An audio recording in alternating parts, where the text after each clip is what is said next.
안녕하세요. 저는 부산에 살고 있는 아줌마입니다.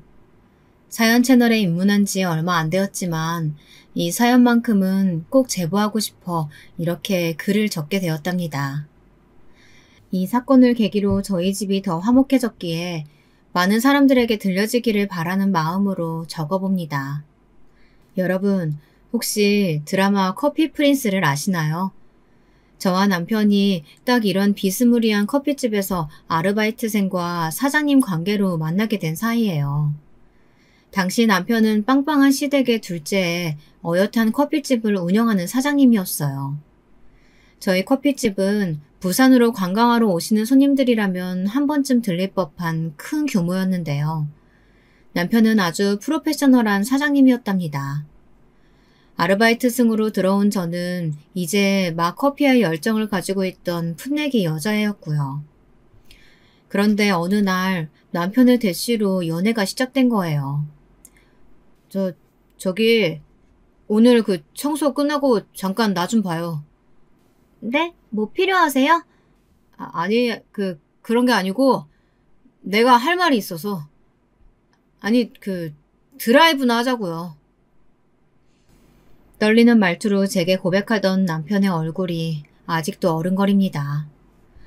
아줌마가 되어보니 그 시절의 그 설렘은 이제 추억거리, 안주거리가 되었는데 정말 남편의 볼은 홍당무와 견주어도 손색이 없을 정도로 빨개져 있어 너무 귀여웠어요. 은근슬쩍 사장님인 남편을 동경하고 있던 저는 그야말로 남편에게 홀딱 빠져 연애를 하였습니다.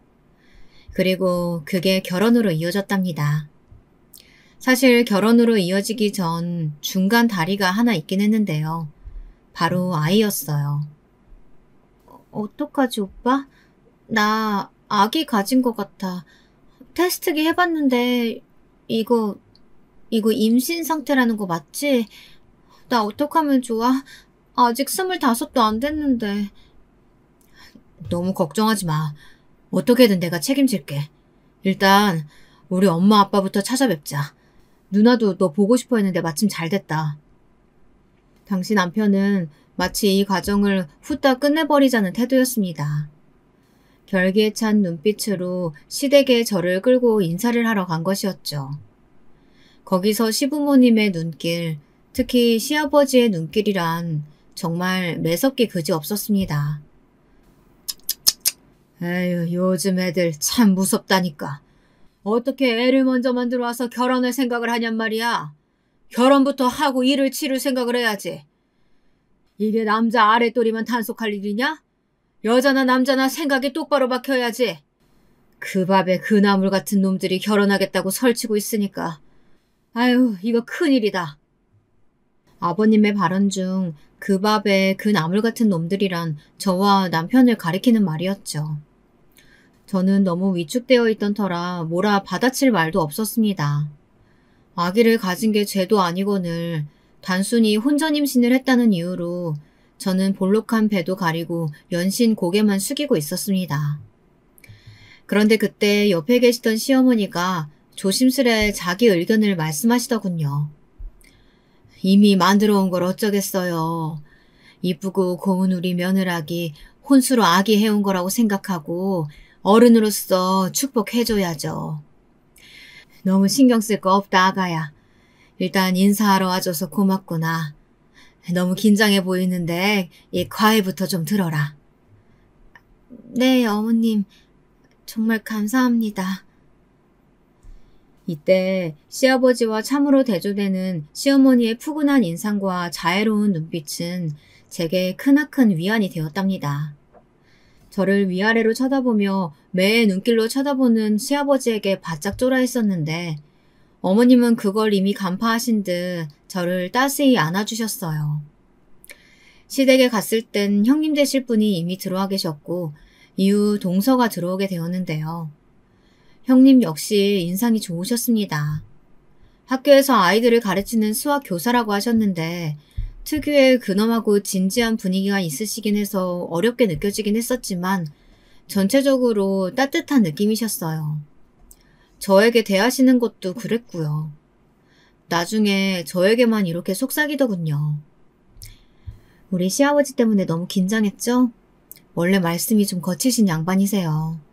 아휴, 내가 다 민망하네. 그런데 형님의 말이 떨어지기 무섭게 바로 사건이 일어나고야 말았습니다. 아직도 이날을 생각하면 저는 심장이 쫄려오는 기분인데요. 거실에서 고성이 들리는 거였어요. 시아버지는 아까 있던 일로 소리를 쾅쾅 치고 있으셨습니다. 들어보니 시어머니가 아까 저를 감싸주신 것이 마음에 안 드셨던 건지 어디서 여자 주제에 말을 크게 하냐고 그렇게 말씀하시더군요. 너무 놀라 어버버 하고 있는데 뒤에서 하신 형님의 말씀에 이것이 시댁의 평범한 풍경이라는 것을 알게 되었습니다. 그게 두 번째 충격이었죠. 나중에 당황한 남편 역시 아버지를 뜯어말리고 나서야 사태가 겨우 진정되었습니다. 남편은 원래 이러진 않는데 라며 한숨을 푹 쉬더라고요. 하지만 전 그때 어떤 촉이 왔어요. 쎄한 촉이요. 형님의 말 뉘앙스를 보아서도 시어머니의 말없이 우울한 얼굴에서도 그건 아주 일반적인 풍경이었답니다. 내가 그랬지. 내 말에 토달지 말라고. 어디 옆에 내가 남편 하는 말에 대들 생각을 해. 내가 나 말하는데 방해하는 거 아주 싫어하는 사람인 거 그거 몰라? 30년을 살았어도 그걸 모르냐? 알았어요. 그만해요. 애들도 다 있는데. 어머니의 소리 없이 사라지던 그 음성은 애처로울 만치 떨리고 있었답니다. 표정 또한 말할 것도 없었죠. 잔뜩 그늘이 들어진 그 얼굴엔 수치심이 어리고 있었습니다. 제가 나설 수 없게 끝나버린 일이었지만 그 이후 상견례를 할 때도 결혼을 한 이후에도 저는 시아버지와 종종 맞부딪힐 일이 많다는 걸 예감할 수 있었습니다. 그것은 아주 불길한 예감이었지만 적중했어요. 이래서 인생이 고통이란 말이 나오는 것 같아요. 이런 촉은 늘 적중하니까요. 특히 시아버진 상견례 때 아주 무례한 발언으로 저희 친정오빠 성질을 들쑤시고 말았는데요. 상견례 때는 보통 자식들 어린 시절이나 훈훈한 이야기를 하며 마무리를 하는 게 보통이잖아요. 시아버지는 거기서 본인 자랑을 늘어놓기 시작하셨어요. 그 자랑이 대개는 돈 자랑, 직업 자랑이었습니다. 시아버진 건축사로 일을 오래 하셨는데요. 자신이 그 시험을 어떻게 빨리 통과했고 집안의 그로 인해 얼마나 자식들이 덕을 봤으며 시어머니가 편하게 사셨는지 그 이야기뿐이었습니다. 아니, 니네 시아버지 대단하더라. 어떻게 안 싸돈 있는 자리에서 그렇게 무안을 주시듯 말할 수가 있다니? 안 싸돈 보기가 부끄럽더라 정말. 아니 건축사가 사자 들어가는 직업이니 뭐니 해도 본인 스스로 뿌듯하면 됐지. 뭘 그걸 상견례 자리에서까지 후태어 자랑하냐 이 말이야. 친정 식구들 앞에서 한순간에 죄인이 된 기분. 아마 느껴보지 못하신 분들은 모르실 겁니다. 그저 집안의 큰어른 되실 시아버지가 자서전 쓰듯이 줄줄이 자기 인생사를 읽는데 고개 끄덕이는 것 말곤 할 수 있는 게 없었어요. 거기다 명절날 한 번씩 저를 이런 식으로 들볶을 때도 있었는데요. 이게 제 속을 제대로 뒤집었습니다. 차라리 저를 욕하시던지 왜 저희 친정을 건드실까요? 사돈께서 운영하시는 청소업체 말이다. 내가 나중에 건물 하나 사면 거기 청소 사돈께 맡겨볼까 하는데 네 생각은 어떠냐 아가? 아, 네 아버님. 저는 좋은 생각인 것 같아요. 근데 저희 아버지도 그렇고 요즘엔 직접 청소하시는 게 아니고 운영만 하시는 거라 제안을 수락하실지 모르겠네요. 뭐? 직접 안 하신다고? 아니 그럼 내가 믿음직스럽지가 않지. 난 사돈이 같은 집안 사람이니까 꼼꼼하게 해주실 거라고 믿고 맡기는 건데. 아이 그럼 됐다. 다른 업체 부르지 뭐. 하여튼 네 친정 오빠도 사람이 안 되긴 했더라. 그 젊고 창창한 나이에 청소라니 얼마나 불쌍해. 아무리 돈이 잘 벌린다 어쩐다 해도 딱 봐도 푼돈 버는 걸 텐데. 집안의 장남이고 아니 차라리 사돈께서 공부를 시켰으면 좀 좋아? 아니에요 아버님. 저희 오빠 일에 대한 만족도 상당히 높아요. 물론 청소일 자체가 고되긴 하지만 저희 오빠는 보통 사람 관리하는 편이라서 그렇게 몸이 축나는 일도 없고요. 그러니까 네가 하나는 알고 둘은 모른다는 거다. 네가 우리 아들 같은 녀석이랑 결혼한 거, 이렇게 편하게 애 낳고 살 수 있는 거, 이거 다 누구 덕인지 모르겠냐? 내 덕이야. 내가 돈 벌어다 갖다 주니까 네 시애미도 네 남편도 편히 살았던 거야. 아이고, 너도 멀었다 멀었어. 헛똑똑이구만. 시아버지의 말에 대항한들 꿋꿋하셨습니다.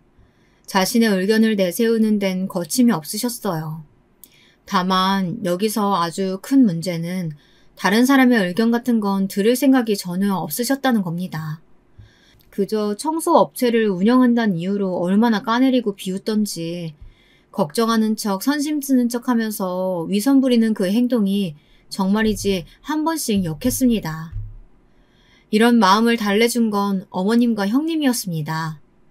어머님은 일전에 아버님에게 한번 호되게 당하셨던지라 대놓고 하지는 못하셨지만 뒤에서 몰래 접붙들고 미안하다고 사과를 하셨어요.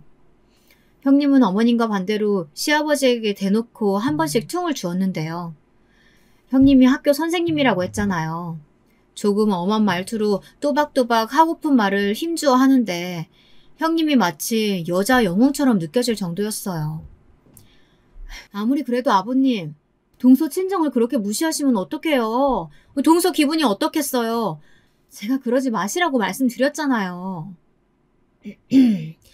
내가 그러려고 한 게 아니고 큰애 네가 오해한 거다. 난 작은애한테 뭐라고 한 거 없어. 그런데 희한하게 아버님이 형님에겐 크게 이렇다 말씀을 못하시는 게 신기하더라고요. 나중에 물어보니 옛날에 이미 형님과 아버님이 대판 크게 싸운 적이 있었다고 합니다. 그때도 아버님이 저 때와 비슷하게 형님의 친정을 가지고 술김에 욕을 세게 하셨는데요. 형님이 그만 거기서 못 참고 시댁과 인연을 끊겠다고 선언을 한 것이죠. 아버님은 그 말에 기겁을 하셨다고 해요. 손주는 보고 싶어 하시는 성격이고 아주버님도 그다지 경제적 수입이 없던 편이라 혹시나 이혼이라도 당하면 그 후에 돌아올 후환이 예상되잖아요. 이렇듯 형님이 한번 세게 나가시니 정글의 왕처럼 군림하셨던 아버님도 곧바로 깨갱하신 거죠. 한마디로 상대를 보고 덤비시는 분이 저희 시아버지였습니다. 강자에겐 약하고 약자에겐 한없이 강한, 참 이런 말 못하지만 한마디로 비열한 구석이 있으셨죠. 그런데 그런 형님도 어쩌지 못하는 부분이 있었는데요. 제가 시댁에 이 암흑 같은 비밀을 알게 된 건 결혼한 지 1년째 비스무리하게 되던 날이었어요. 어느 날 시어머님과 형님 두 분이 대화를 나누고 계시는 걸 우연히 듣게 된 거죠. 근데 그 대화 내용에 소름이 오서서 돋았습니다. 어머님, 너무 심려지 마세요. 아버님 이러시는 거 한두 번 아니라 저도 속상하긴 하지만 그냥 지나가는 바람이실 거예요. 그래, 나도 그렇게 차라리 믿고 싶은데 이번엔 어쩐지 감이 안 좋아. 왠지 안 좋은 일이 일어날 것 같구나. 네, 바로 아버님의 바람기였어요. 뒤늦게 저를 발견하신 어머님과 형님은 호다닥 놀라 표정 관리를 못 하시더군요. 그러다 이내 어머님께서 저를 먼저 앉아놓고 조용히 어르듯 말씀하셨습니다. 시아버지가 바람을 핀 지는 이미 어머님이 자식을 다 낳고 난 후 시작되었는데요. 그 세월이 거진 30년째고 자기는 거의 포기하다시피 하고 살았다고요. 그러려니 하면 그냥 그러려니가 되더구나. 이상하게 들리겠지만 나는 그래. 젊은 네 눈에야 내가 참 모자르고 바보같이 보이겠지만 나는 이혼은 생각해 본 적도 없고 그럴 생각은 없단다. 그냥 이대로 무던하게 살다 가고 싶을 뿐이야. 사실 이해가 되지 않았어요. 어떻게 배우자의 바람을 그냥 무던히 넘길 수 있을까요? 결혼한 지 갓 1년 된 저로서는 어머님이 그저 안쓰럽고 아버님이 너무 미울 뿐이었답니다. 그 후로부턴 아버님이 결코 곱게 보이지 않더라고요. 그러던 어느 날 정말 이 일을 그냥 이제 이대로 두고 볼 수만은 없는 일이 일어나고 말았습니다. 하필 저와 시어머니 형님이 함께 모여 남편 가게에서 오순도순 커피 한 잔을 하고 있었는데요. 그때 유리창 너머로 시아버지와 그 옆에 팔짱을 낀 여자 두 사람이 지나가더군요. 그날은 특히나 남편이 커피숍 인테리어도 단장했겠다.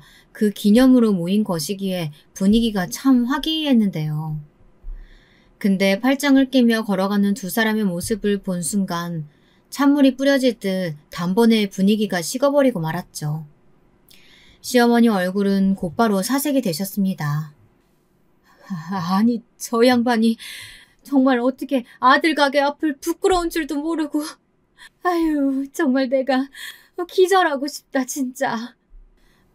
어머님, 진정하세요.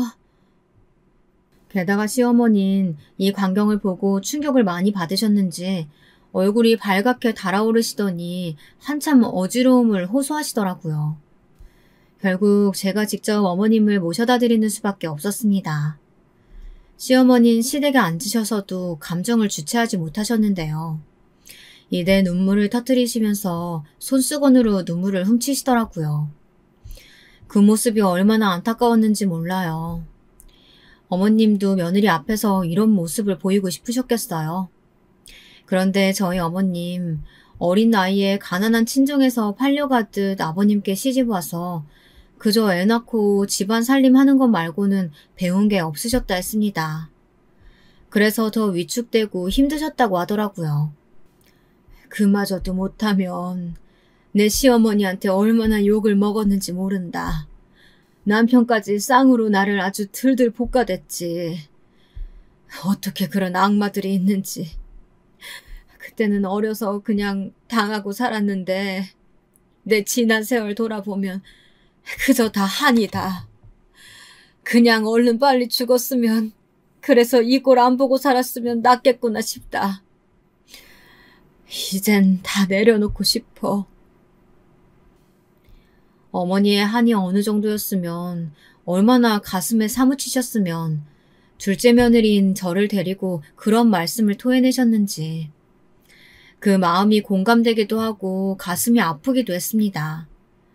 근데 이걸 남편에게 말하면 남편은 딱히 이렇다 할 해결책을 제시하지 못하더라고요.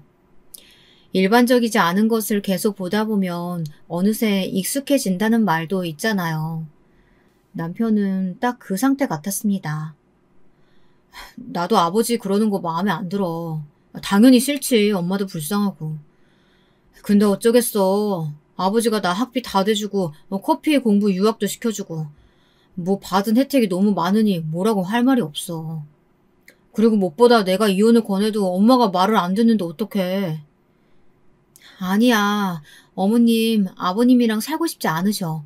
벗어나고 싶으시다고. 근데 용기가 없으신 것뿐이야. 평생 가정주부로 집안에서만 살아오셨으니까 막상 이혼해서 나와 산다고 해도 막막하셔서 이대로 지내시는 거라고. 근데 어머님 이러다 정말 병드셔. 어머님 연세에 병드는 거 특별한 일도 아니잖아, 여보. 나는 무서워. 우리 어머님 이러다가 완전히 망가지실까 봐. 저는 그때 시어머니께서 완전히 정신을 놓으실까 봐 두려웠어요. 제 앞에서 눈물을 훔치시던 시어머니의 모습을 생각하면 그 속이 골마도 한참을 골마 계실 게 뻔했죠. 그게 다 암으로 병으로 오는 거 아니겠어요?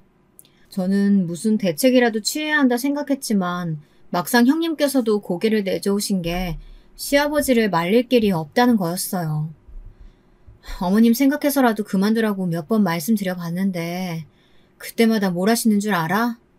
여자는 남자일 하는 거에 간섭하는 거 아니래. 그러면서 나보고 너희 젊은 세대들이랑 우리랑 다르니까 신경 끌으시는 거야. 동서도 그냥 아버님 문제는 내버려둬. 신경 써봤자 우리만 골 터질 뿐이야. 심지어 시아버지가 옮겨다니며 만나시는 여자들은 비교적 나이가 어렸는데요. 차라리 꽃뱀이라도 걸려 된통 당하기라도 하면 그만두실 수 있으련만 그런 일은 일어나지 않았죠. 결국 저는 많은 고민 끝에 가족회의를 소집하게 되었습니다. 오늘 제가 이렇게 모이자고 한 건 도련님도 아시고 아주버님도 아시겠지만 아버님 바람기 때문이에요. 우리 어머님 몇 달째 죽만 드시면서 많이 힘들어하세요. 보시면 아시겠지만 어머님 저러다 쓰러지시면 어쩌나 걱정돼서 병원에라도 데려가야 하나 싶어요.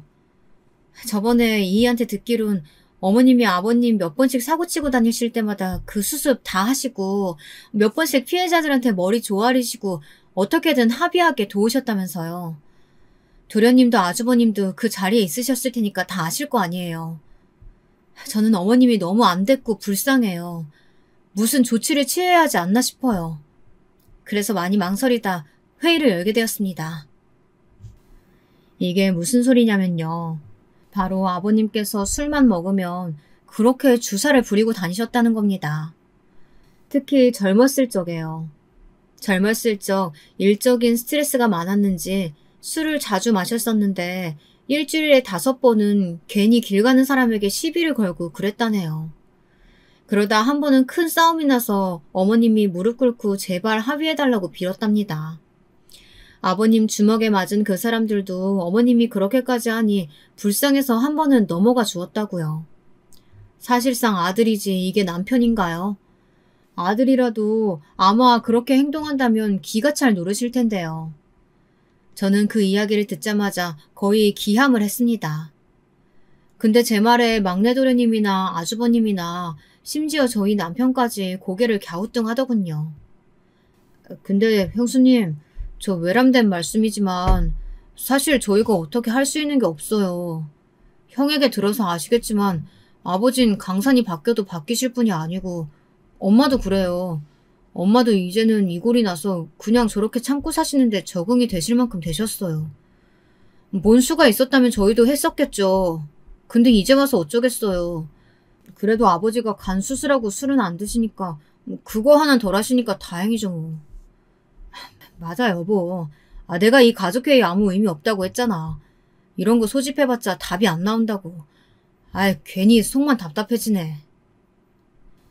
막내 도련님은 원래도 성격이 좀 맹한 편이었어요. 괜찮은 전문대 나와서 작은 규모의 회사를 다니고 있었는데 사람이 뼈가 없는 타입이랄까요? 이래서 좋고 저래서 좋은 그런 타입 있잖아요. 그래서인지 줏대도 없고 기준도 없었어요. 사실상 시어머니의 사랑을 그렇게나 많이 받고 자랐으면서도 자기 엄마가 저렇게 죽상을 하고 앉아있는데 그냥 모른 척 넘어가더군요. 저도 이 부분에 실망감이 꽤 컸답니다. 남편은 또 어떻고요. 그래서 그 가족회의는 흐지부지 넘어가게 되었습니다.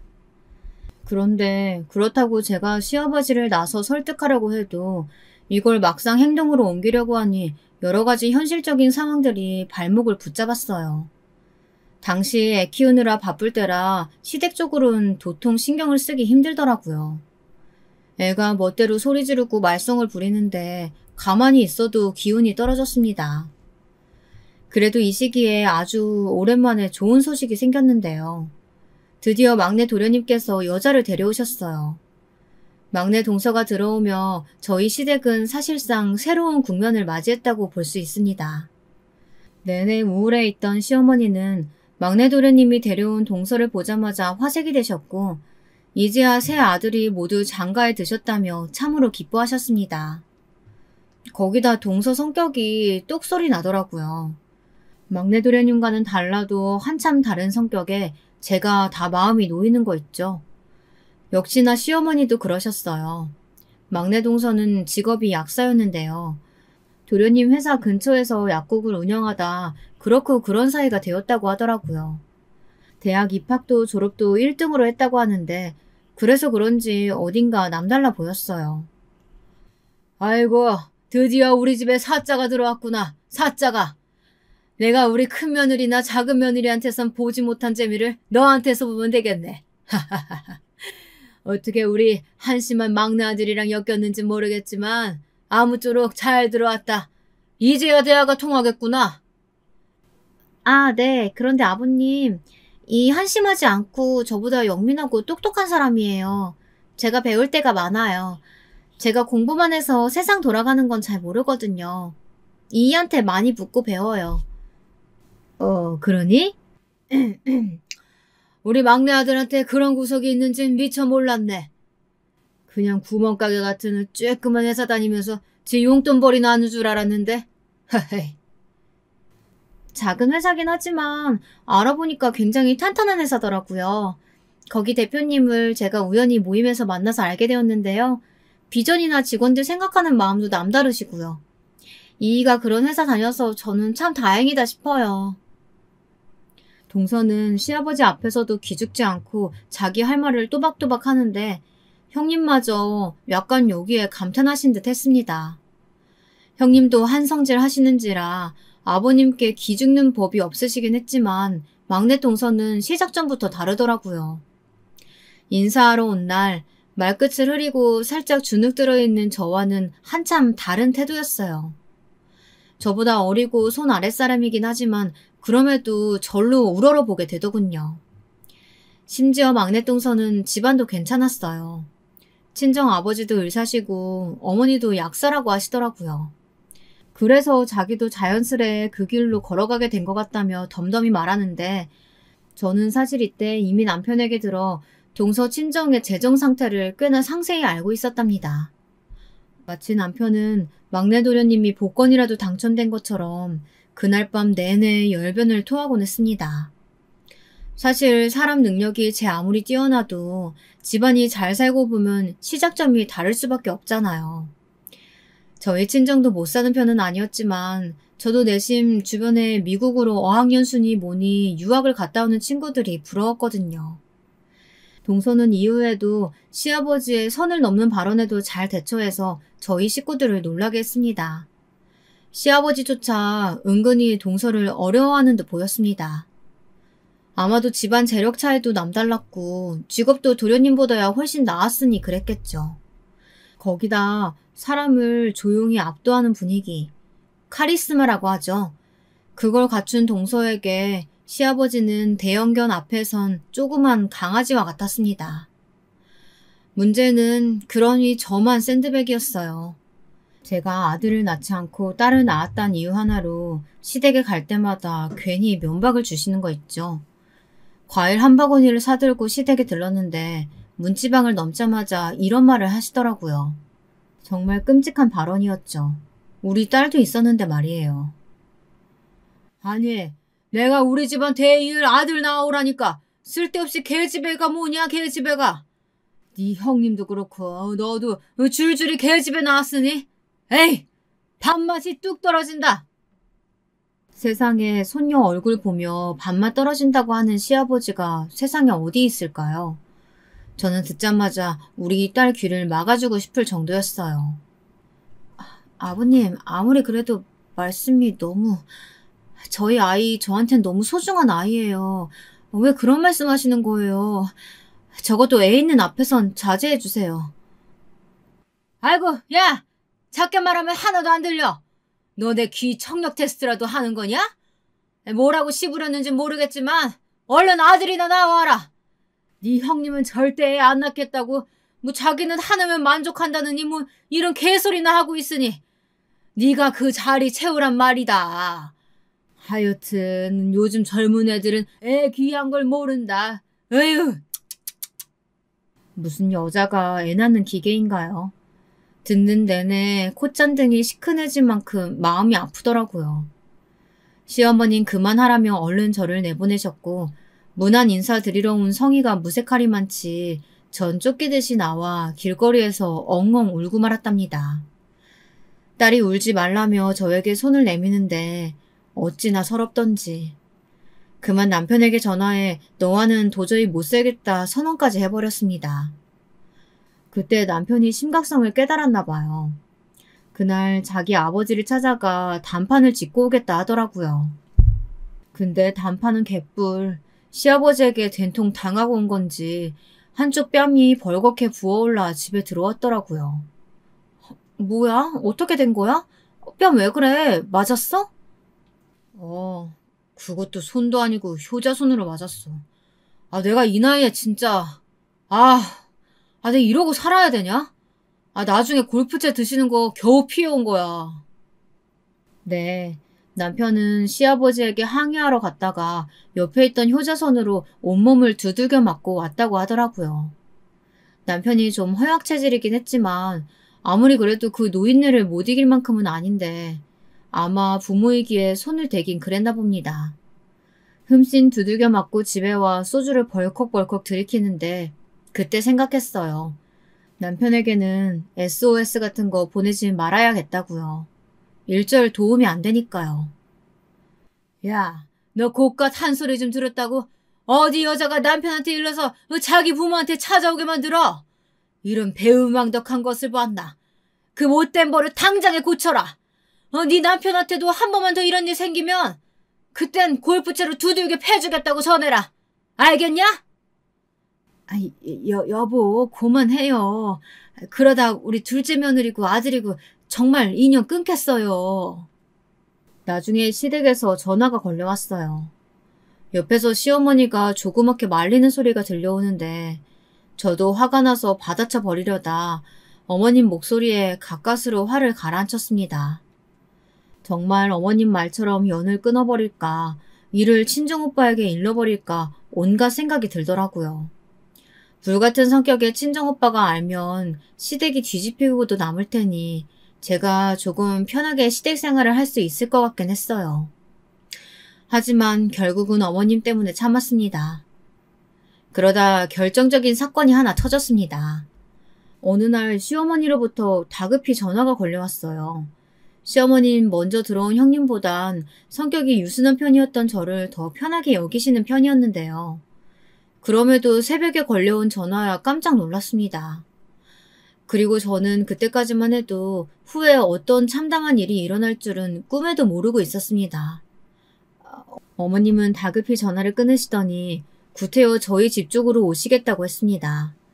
이때부터 심상치 않았죠.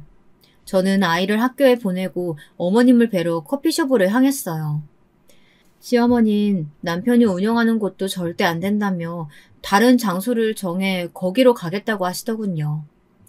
말씀하신 시간보다 조금 이르게 도착했는데 잔뜩 텅크러진 머리를 하고 다리를 덜덜 떠시고 있는 할머니 한 분이 보이더라고요. 저희 시어머니였습니다. 머리 손질만큼은 늘 단정히 하시고 다니던 분인데 말이죠. 왔니 아가? 얼른 앉아봐라. 너한테 보여줄 게 있다. 어머님은 저를 보자 순수건으로 눈가를 훔치시더니 서류 하나를 내밀었습니다. 왜인지 서류를 열어보기 무서워서 이게 무엇냐는 눈빛으로 쳐다보았더니 그냥 열어보라고 하시더군요. 그리고 열게 된 서류에는 믿을 수 없는 사진들이 담겨져 있었죠. 그것을 우르르 테이블에 쏟아내고 하나씩 보기 시작하는데 세상에 시아버지와 상간녀의 사진이 들어있더군요. 심지어 눈길을 더 사로잡게 된 건 그 상간녀의 나이가 몹시 어려 보였다는 점, 상간녀의 배가 약간 볼록해 보였다는 것이었습니다. 설마 하는 눈길로 시어머니를 보는데 사실이었습니다. 내가 요 며칠 이 양반 하고 다니는 게 수상해서 그 흥신소에 문의를 좀 넣어봤다. 이런 것도 조사해 주냐고 하니까 그 양반들은 자기들이 이런 분야 전문가라고 하더라. 근데 세상에 그 여자가 글쎄 그 영감탱이보다 20살이나 어린데 심지어 임신까지 시켰다지 뭐니. 근데 뭐라고요? 어머님 방금 그 임신이라고 하셨어요? 가능한 거예요? 그래. 이 양반이 나한테 그러더라. 집 나가라고. 이제 자기 아들하고 새 여자랑 이 집에서 오순도순 살아야겠으니 나가라고 하더라고. 나는 도무지 살 수가 없다. 내가 창피해서 어떻게 얼굴을 들고 다니겠니? 이것도 내가 너한테 말할까 말까 하다가 그래도 정말은 너한테라도 말해야 속이 나을 것 같아서 말이야. 저는 한참을 얼떨떨한 상태로 있었어요. 그러다 시어머니 얼굴 한 번, 그 사진들 한 번을 번갈아 보았습니다. 시아버지는 진짜 사람도 아니다. 이건 짐승이다 하는 생각이 들더라고요. 그게 아니라면 어떻게 바람을 눈 감아준 현모양처 부인을 이렇게 헌신짝 버리듯 버릴 수 있겠어요. 나 그래서 쫓겨나왔다. 네 형님 집에 가기도 민망하고 막내 애한테 말하기도 그렇고 자식들한테도 못 가겠더구나. 이런 상황에서조차 나는 혼자였어. 시어머니는 그렇게 말하며 엉엉 우시는데 그 뒤에 고백하신 내용도 충격적이었어요. 사실상 시어머니가 바람만 참아주신 게 아니더라고요. 시아버지의 상간녀, 가정 파탄범이 와서 시어머니에게 행패 부리는 것마저 꾹꾹 참으셨다고요. 그 내용이란 같은 여자인 제가 듣기로도 수치스러울 정도였습니다. 저는 그 즉시 시어머니를 제 집에 모셔다 드리고 저희 딸을 잠깐 봐주시는 아주머니에게 따로 부탁을 드렸어요. 형님과 동서에게도 이 일을 알려야겠다는 생각이 들더라고요. 그래서 단톡방을 파서 시간 내어 꼭 모여달라고 했습니다. 그런데 그 사이 충격적인 일이 일어나고야 말았죠. 시어머니께서 그만 그날 밤에 유서 한 장을 남기시고 다량의 수면제를 드시고 만 겁니다. 제가 그 모습을 목격하고 말았고요. 다들 응급실에 모여 누워있는 시어머니를 걱정하며 당황스러워하고 있었습니다. 진실을 아는 건 오로지 저뿐이었어요. 몸이 부들부들 떨리더라고요. 그 사이 시아버지는 어딜 갔는지 코빼기도 보이지 않았습니다. 아마도 그 상간녀와 함께 있었겠죠. 어머님이 언제 회복될지 모른다는 의사 선생님의 말을 듣고 저는 오열을 했습니다. 얘들아, 쓸모없는 노인네는 이제 그만 세상을 등지려고 한다. 나는 더 이상 고통을 겪고 싶지 않다. 부족한 날 이해해다오. 이런 유서의 내용도 가슴 아프기 그지없었어요. 저는 그날 밤 조용히 형님과 동서를 병원 밖으로 불러냈어요. 다들 놀라지 말고 제 이야기 들어주세요. 나 이거 혼자 감당할 자신이 없어서 두 사람에게 말하는 거예요. 시어머니가 왜 그런 선택했는지 전 알아요. 낮에 절 찾아오셨어요. 그리고 말씀하셨어요. 시아버지가 바람을 폈는데 이번엔 시어머니한테 아예 나가라고 했다고 해요. 심지어 그 상간녀는 시아버지보다 20살이나 어리고 애까지 뵀다고요. 여기 사진들 보이시죠? 가여운 우리 어머님 갈 곳이 없어서 며칠간 모텔 전전하시다가 절 찾아오신 거였어요. 뭐야, 그러니까 아버님이 또 그새 바람을 피셨는데 이번에는 애까지 만들어 왔다고? 그래서 이런 선택을 하신 거라고? 이건 아니지. 노인네가 지켜야 할 선이 있는 법이지. 아니, 저번에 동서가 가족회의 소집했을 땐 나도 딱히 해결할 방법이 없다고 생각해서 입은 다물었어. 근데 이건 정말 아니지. 이 이야기를 듣고 형님은 이내 잔뜩 흥분하셨어요. 그런데 형님이 침을 튀기며 열변을 토하는 사이 앞불싸 동서는 아직 시아버지의 바람기에 대해 잘 모르고 있겠다는 생각이 들더라고요. 사실 막내 동서가 들어온 지 오래되지도 않았고 시아버지가 딱히 무례하게 행동하지 않았으니까요. 근데 여기서 막내 동서가 잠시 후 주체할 수 없을 정도로 몸을 떨더니 커피잔을 콱 내려놓더라고요. 그 소리에 저도 형님도 놀랐습니다. 동서는 생전 처음 보는 표정이었어요. 눈빛엔 살이마저 담겨 있었어요. 형님들, 저는 처음 들어보네요. 남편이 예전에 지나가듯 말해주긴 했었는데 그땐 그냥 아버지들 한 번씩 피는 그런 젊을 적 바람이라고 생각했었거든요. 근데 이렇게 들으니까 정말 참을 수가 없네요. 저 사실 여기서 형님들께 고백하고 싶은 거 있어요. 제가 지금 일을 저지르고 싶은데 아무래도 형님들 동의를 얻기 위해선 제 가정사를 고백하는 게 맞을 것 같아서요. 가정사? 저 부유한 친정에서 자랐지만 저희 아버지 그리고 할아버지 모두 타고난 바람둥이셨어요. 유전인지 뭔지 저희 할아버지도 그렇게 할머니 속을 썩이셨다고 귀에 인이 박히도록 들었는데 아버지가 그 기질을 똑같이 물려받으셨거든요.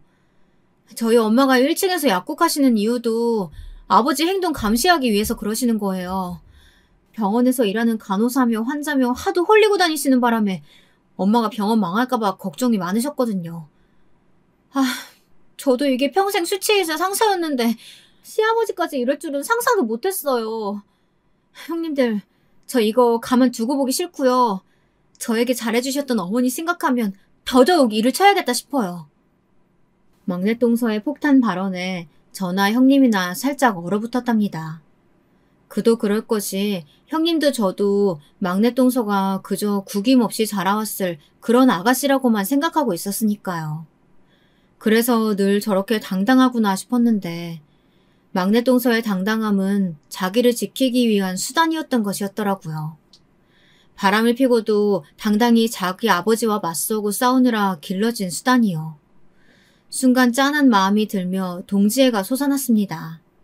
형님도 그건 마찬가지인 것 같았죠. 막내 동서의 손을 덥석 잡은 형님이 어떻게 하고 싶냐고 물었습니다. 이게 제 계획이에요, 형님. 그리고 저희 세 며느리는 시아버지를 단죄하기 위한 계획을 실행하기로 나섰습니다. 저희의 계획은 이러했어요. 최근 시아버지께서 건축사 일을 그만두시고 새로운 사업에 도전해보고 싶으시다며 뜬금없이 음식 사업에 뛰어들겠다고 하셨거든요.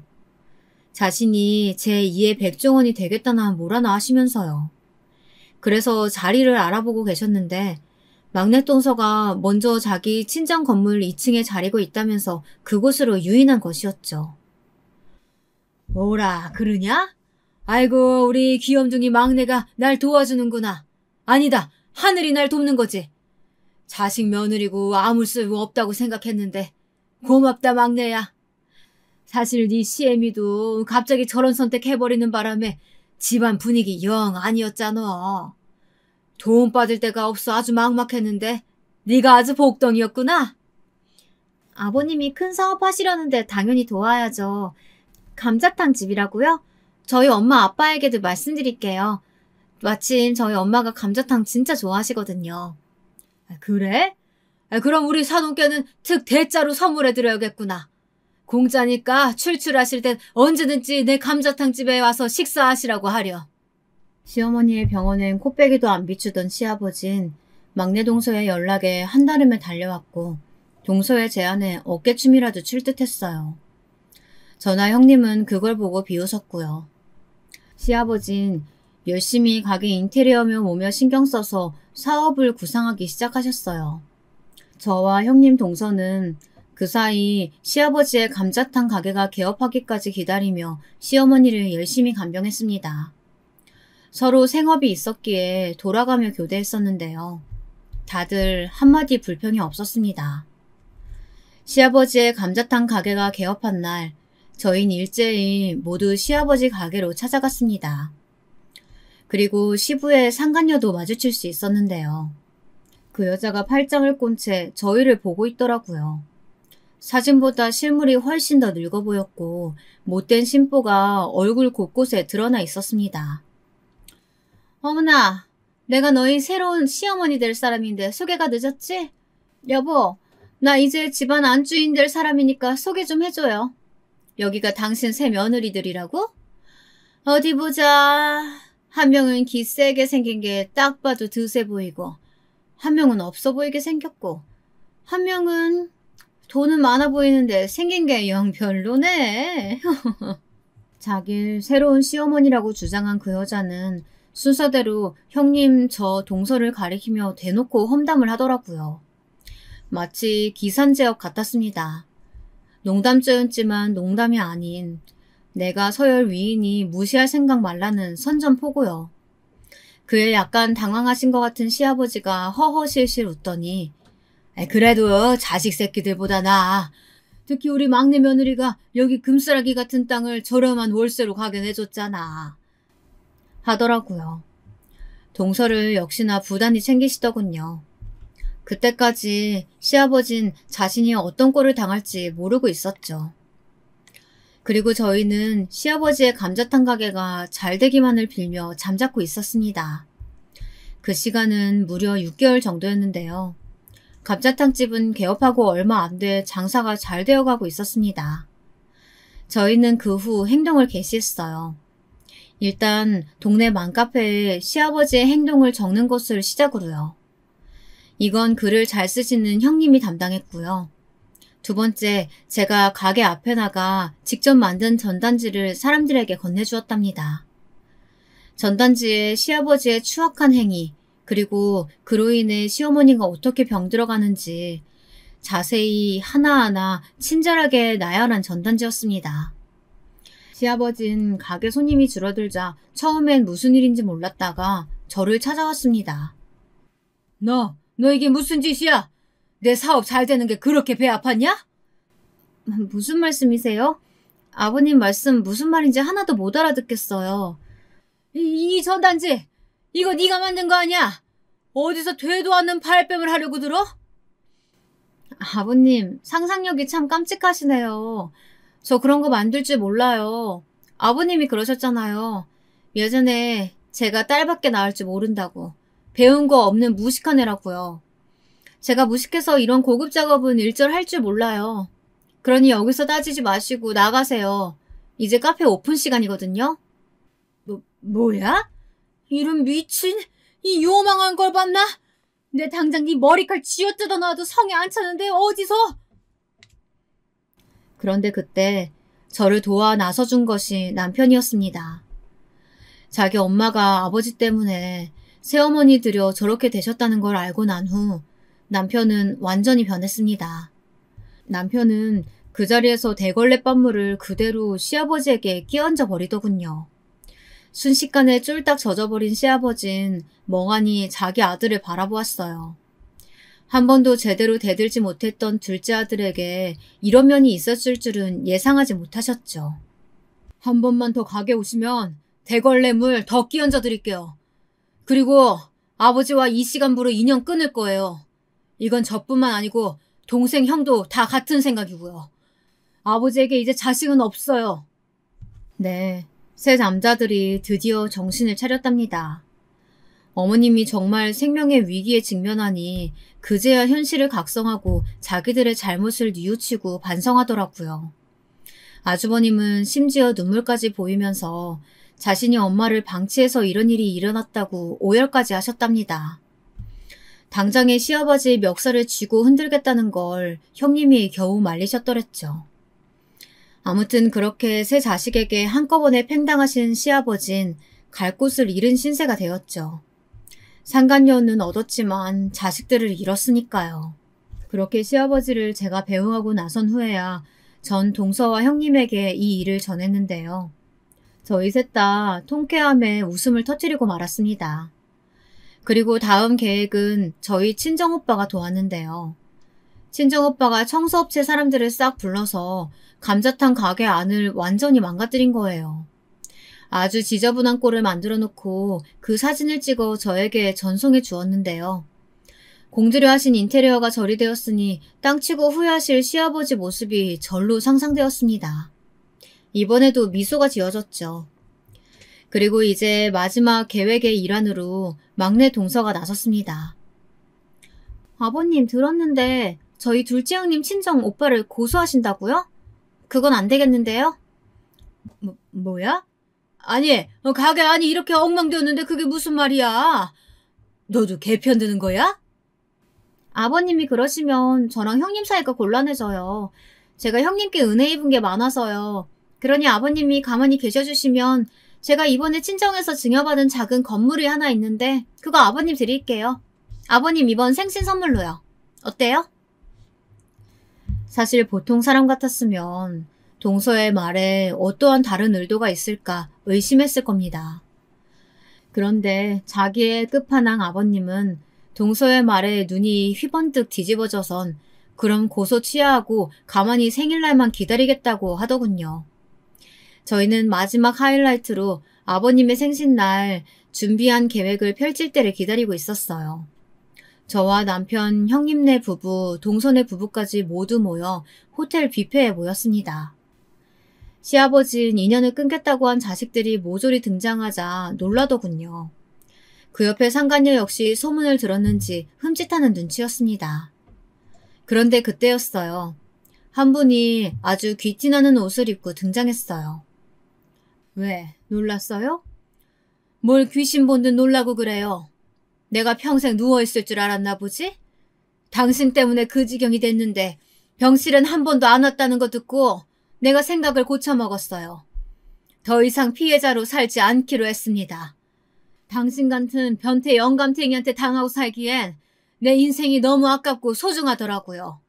지금껏 당해온 세월 절대 잊지 않고 고스란히 돌려줄 거예요. 기대해라, 이 망할 영감탱이야. 바로 우리 어머니였죠.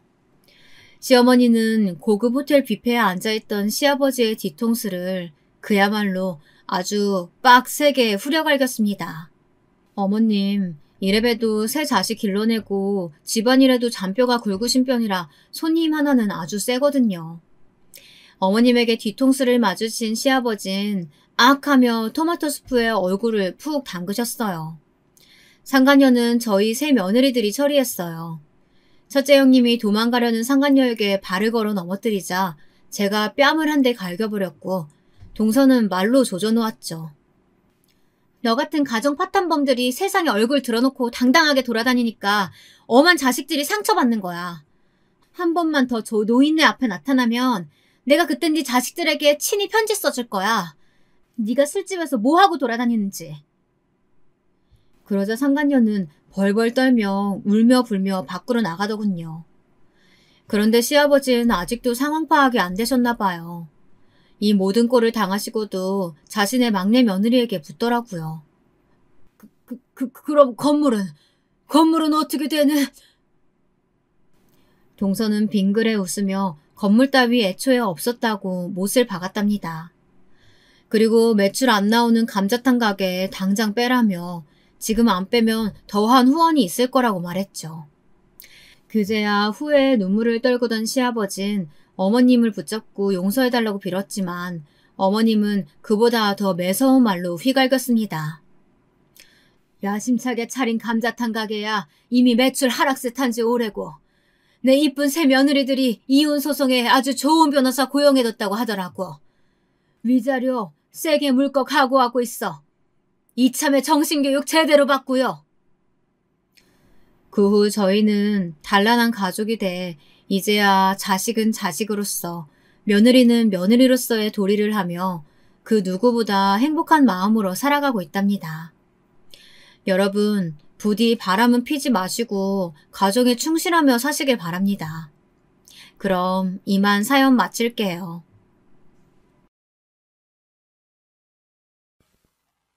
안녕하세요.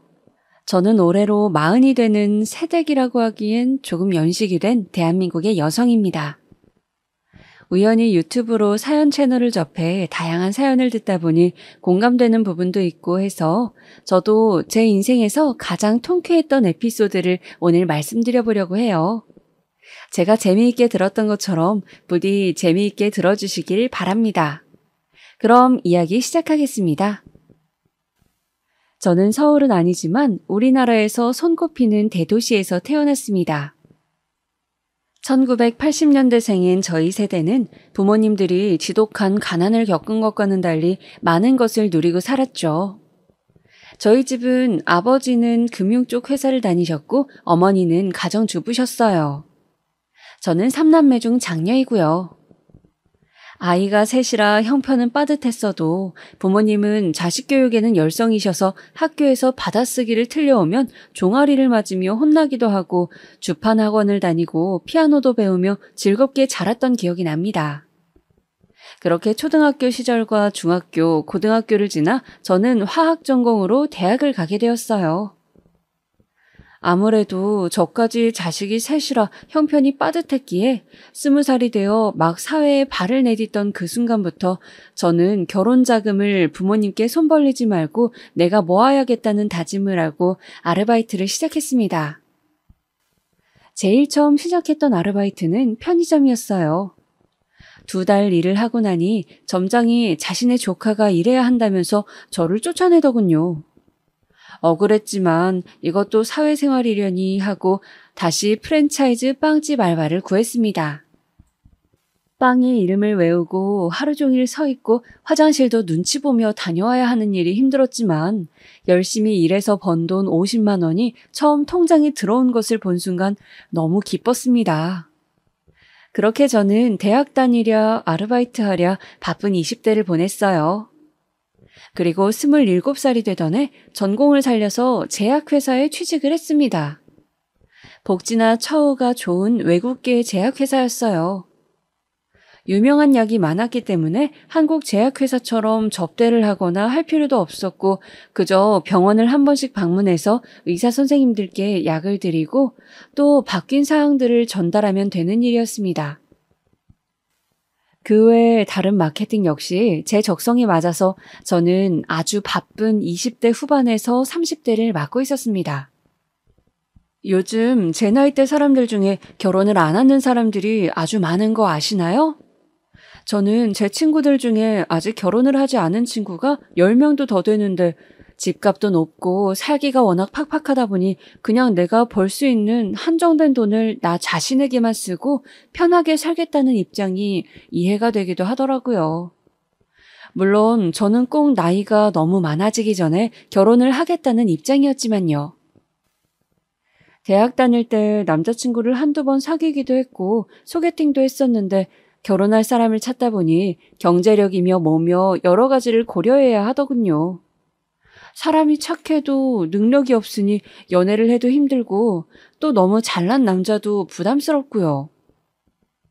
그렇게 저는 결혼 자금이 없다고 5년 후에 결혼하자던 대학생 때 만난 남친을 그만 차버리고 저와 비슷하거나 조금 나은 형편의 남자를 찾아 소개팅을 하고 있었어요. 늦어도 35살 전에는 결혼을 해야겠다는 생각 때문이었죠. 줄기차게 소개팅을 했지만 마음에 드는 남자를 만나기는 쉽지 않더군요. 이렇게 쉽지 않으니 다들 결혼정보회사니 뭐니 그런 데를 가나 싶기도 하고 초조하기도 했습니다. 계속 나이를 먹어가는데 저도 얼른 번듯하게 결혼을 하고 싶었거든요. 그러던 중 회사에서 회식이 있었어요. 저는 마케팅 부서에 있었는데 영업부에 있는 권 대리라는 분과 우연히 옆자리에 앉게 되었습니다. 다들 술을 많이 마셔서 정신없는 분위기였는데 이분만은 술이 굉장히 세신지 멀쩡하시더라고요. 저는 그것이 신기해. 술 많이 드셨는데 멀쩡하시네요? 하고 말을 걸었습니다. 그랬더니 이분이 웃으며 자신은 원래 술이 세서 회식 자리가 별 재미없다면서 요즘 취미로 열대어 키우는데 사진 볼래요? 하는 것이었어요. 다 큰 성인 남자가 열대어라니 저의 선입견일 수도 있지만 굉장히 신기해서 보여달라고 하며 이야기를 나누게 되었습니다. 그렇게 그 사람과 몇 번 밖에서 밥도 먹고 맥주도 한잔하면서 점차 가까워지게 되었어요. 꽂히면 한 분야만 지식을 쌓는 저보다 훨씬 다방면으로 아는 것도 많고 아주 똑똑한 사람이었습니다. 제가 잘 모르던 서양사라든지 여행 이야기 등 정말 무슨 이야기를 묻기만 하면 줄줄 나오는 통에 정말 한시도 지루할 틈이 없었어요. 그렇게 이야기를 나누면서 문득 이렇게 똑똑하고 자신감 있는 재미있는 남자랑 산다면 정말 즐겁겠다는 생각이 들었습니다. 거기다가 집안 형편도 나쁘지 않더군요. 부모님이 집도 있고 상가도 있는 둥 먹고 살 만한 형편이고 시어머니도 젊을 때 미대를 다니셨다는 걸로 보아 유복한 집안 출신인 것 같았어요. 저는 결혼 자금이 없어 헤어졌던 전 남친을 떠올리면서 이번 연애는 예감이 좋다고 생각했습니다. 그렇게 저희는 회사 비밀 커플로 연애를 1년 정도 했어요. 그리고 양가 부모님께 결혼을 하고 싶다고 인사를 드리게 됐죠. 저는 그렇게 5월에 신부를 꿈꾸며 결혼 준비를 하게 되었습니다. 혼수며 예단이며 제 예상보다 시댁에서 갖추기를 원하는 것들은 꽤 많았어요. 집은 시댁에서 해주는 돈과 제가 일하며 그동안 모은 돈을 합쳐서 대출을 끼고 작은 아파트를 샀고 어머니는 모피가 가지고 싶다고 하셔서 비싼 모피 코트를 한 벌 해드렸습니다. 예비 신우에게는 백화점 명품관에서 비싼 가방을 사드렸고요. 이불이며 한복이며 혼수를 보러 다닐 때에도 시어머님의 의견이 강하셔서 어머니의 의견대로 저는 어머니와 둘이 만나 결혼을 준비했어요.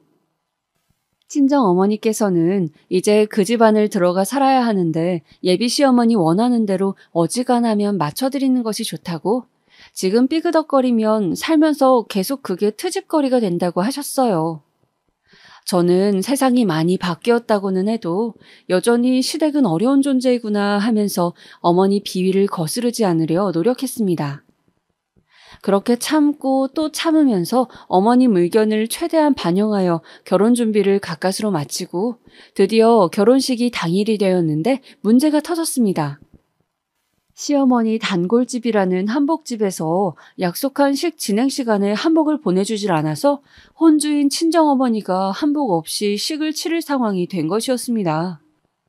다행히 저희가 일찍 체크를 하고 한복집에 항의해서 사장님이 급하게 퀵서비스를 이용해서 간신히 식 시작 30분 전에 한복을 받았어요. 그리고 정신없이 식을 치렀죠. 그리고 저희는 유럽으로 즐겁게 신혼여행을 다녀왔습니다. 여행을 무사히 마치고 친정에 들러 하룻밤을 자고 다음날 시댁으로 인사를 드리러 갔어요. 그런데 제가 올리는 절을 받으신 시어머니께서는 신혼여행은 어땠는지 묻지도 않으시고 대뜸 한복 사건을 거론하며 친정엄마 흉을 보시는 거였어요. 아니, 사돈은 그런 걸 하나 꼼꼼하게 못 챙기셔서 어쩐다니?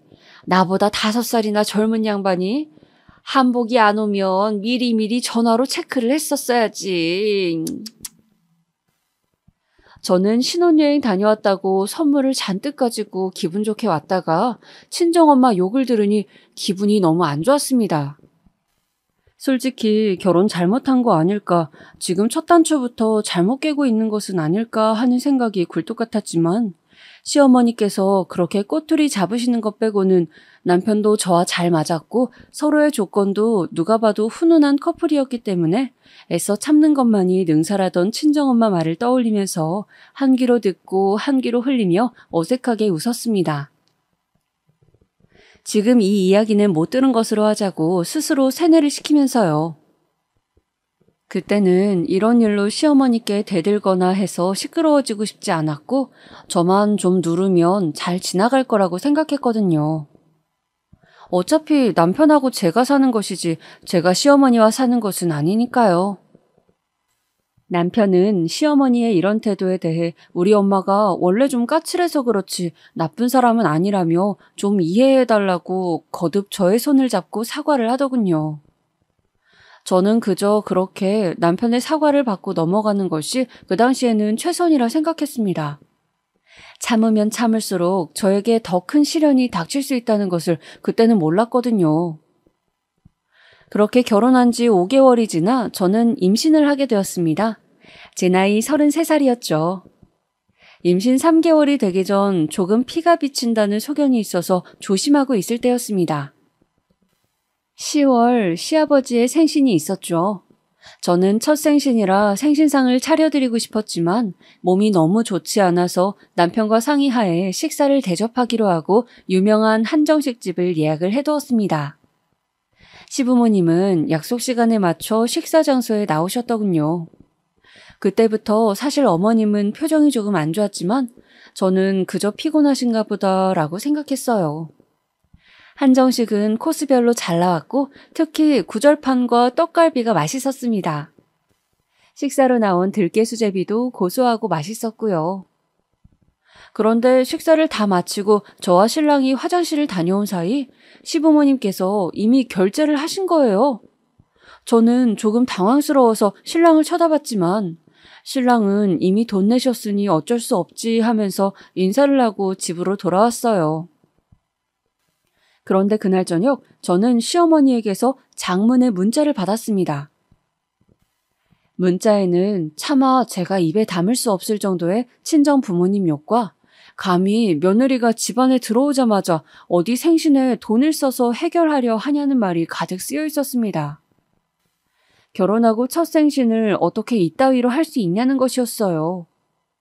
임신을 했다고 해서 이해해보려고 했는데 식사 다 하고 돈까지 우리가 내야겠냐고 어머니는 엄청나게 화를 내셨어요. 어머님께 다시 전화를 걸어서 저희가 결제하려고 했는데 이미 계산을 하셔서 당황해서 저희도 그냥 돌아온 것이라고. 지금이라도 돈은 드리겠다고 했지만 어머니는 그냥 아들 자식은 결혼하면 남이라더니 딱 그 짝이라며 뱃속에 지 새끼만 중요하지 물고 빨고 키워준 부모는 온데간데 없다고 계속 소리를 지르며 화를 내시는 것이었어요. 저는 너무 걱정도 되고 어머님의 기분이 안 좋으신 것 같아서 뭉치는 배를 잡고서 마트를 가서 장을 봤습니다. 그리고 집으로 돌아와서 잡채며 불고기며 제가 당장 할 수 있는 모든 요리를 다 해서 큰 5단 도시락통에 과일이며 뭐며 담아서 시댁으로 갔어요. 그렇게 택시를 타고 시댁에 도착해서 초인종을 누르자 어머니께서는 시위하러 왔냐며 처음엔 문도 열어주시지 않더라고요. 저는 계속 초인종을 누르며 드릴 것이 있으니 문만 좀 열어주십사 부탁을 드렸어요. 그랬더니 어머니께서 못 이긴 듯이 문을 열어주시더라고요. 저는 어머님께 첫 생신을 대접해드리지 못해서 죄송하다고 말씀드리며 제가 생신 음식을 좀 해왔으니 아버님과 저녁에 드시라고 말씀드렸어요. 어머님께서는 도시락을 한 칸 한 칸 꺼내어 열어보시더니 친정엄마가 해준 거 아니냐. 가만 보니 비싼 재료는 하나도 없고 싼 것들만 잔뜩 싸서 만들어 왔다면서 계속해서 저에게 퍼부으시더라고요. 저는 어머니께서 현관에 계속 저를 세워두신 채 소리를 질러서 임신 초기의 몸으로 3시간을 서서 그 수모를 견뎌야 했습니다. 어머님은 자기 성질대로 퍼부으시더니 목이 아프셨는지 쾅 닫고 들어가셨습니다. 저는 울면서 시댁을 나왔어요. 배가 너무 아파서 그 자리에 조심조심 앉아서 배를 문지르면서 아가에게 미안하다고 중얼거렸습니다. 아가야, 고생시켜서 미안해. 아가야, 집 가서 같이 쉬자. 저는 그렇게 울면서 집으로 돌아왔어요. 너무 속이 상해서 친정에 전화를 걸고 싶었지만 부모님이 상황을 아시면 너무 속상해 하실까봐 제 자존심에 이야기를 할 수도 없었습니다. 그저 신랑이 오기만 기다리며 집에서 침대에 누워 하염없이 울었습니다. 퇴근하고 집에 도착한 신랑은 엄마한테 전화를 받았다면서 왜 시키지도 않을 짓을 하냐고, 우리 엄마 한번 성질나면 아무리 달래보려고 해도 듣지도 않는다고, 그냥 아무것도 하지 말라고 도리어 성질을 내더군요. 저는 실컷 고생만 하고 아무도 제 마음을 알아주지도 않아 속상한 마음을 안고 그날을 보냈습니다. 그 후 한동안은 시댁에 가지 않고 태교에 전념했어요. 신랑도 안 가도 된다고 그냥 컨디션 관리나 잘하라고 했어요. 그렇지만 남편의 가족인데 아예 안 볼 수도 없고 그해 추석에 다시 찾아뵈면서 저는 또 시집살이를 겪게 되었습니다. 시어머니의 성격은 종잡을 수가 없었습니다. 아무 일도 없어도 당신 기분이 안 좋은 날은 온갖 트집을 잡아서 짜증을 내는 것이었어요. 그렇게 짜증을 낼 때면 주변의 다른 사람들이 얼마나 스트레스를 받는지 전혀 모르시는 분 같았습니다. 급기야 추석 명절에 식탁에서 시아버지는 아무 말도 하지 않고 방으로 들어가 누워버리셨고 어머니는 시아버지께 화를 내다가 남편과 또 언쟁을 벌이고 저는 만삭의 배를 안고 제사 음식을 한 데다가 그날 내내 식탁에 앉아 안절부절 못하며 고함 소리를 고스란히 듣고 벌을 서야 했어요. 저희 부모님은 싸움을 하셔도 조용히 싸우시는 편이었기 때문에 저는 이런 상황이 너무 당혹스러웠습니다. 이렇게 우여곡절 끝에 저는 자연분만으로 예쁜 아기를 낳았습니다. 막판에 진통을 할 때 온몸이 찢어지는 고통 때문에 너무 아팠지만 그래도 태어난 아기는 너무 예뻤습니다. 저는 아기가 혹시 감기라도 걸릴까 무척 조심하고 매일 아기용품을 소독하는 등 아주 많은 부분을 청결을 유지하려고 애를 쓰며 100일까지 아이를 키웠습니다. 요즘은 분유를 많이 먹인다지만 아무래도 모유가 좋겠지 싶어서 모유량도 늘리려 노력하고 부지런히 잠을 줄여가며 유축도 해두었어요. 시어머니는 저의 이러한 노력이 무색하게 아기 낳은 당일에도 예고 없이 병원을 들이닥쳐서 당황하게 하시더니 제가 애기 젖을 먹이든 말든 벗은 제 가슴을 빤히 시아버지와 바라보면서 애가 젖을 잘 먹네 못 먹네 저를 젖소 취급하는 것이었습니다. 저는 또 한 번 기가 막혔지만 좋은 것이 좋은 것이라 또 싸우고 싶지 않아 웃으며 말씀드렸어요. 어머니, 아기가 너무 어려서요. 제가 젖 먹이느라 항상 옷도 제대로 안 입고 있고 아버님도 계신데 제가 좀 민망해서요. 혹시 아기 좀 클 때까지는 영상통화를 자주 하시면 어떨까요? 일주일에 한 번 정도 저희가 댁으로 찾아뵙고요. 저희 집에 오실 때 미리 연락을 좀 해주셨으면 하고요. 제 말을 들은 어머니는 표정이 안 좋아지셨지만 그 후로는 갑자기 들이닥치진 않으시더군요. 대신 일주일에 한 번은 꼭 방문해서 아기를 보여달라고 하셔서 저는 꼬박꼬박 가서 아기를 보여드렸어요.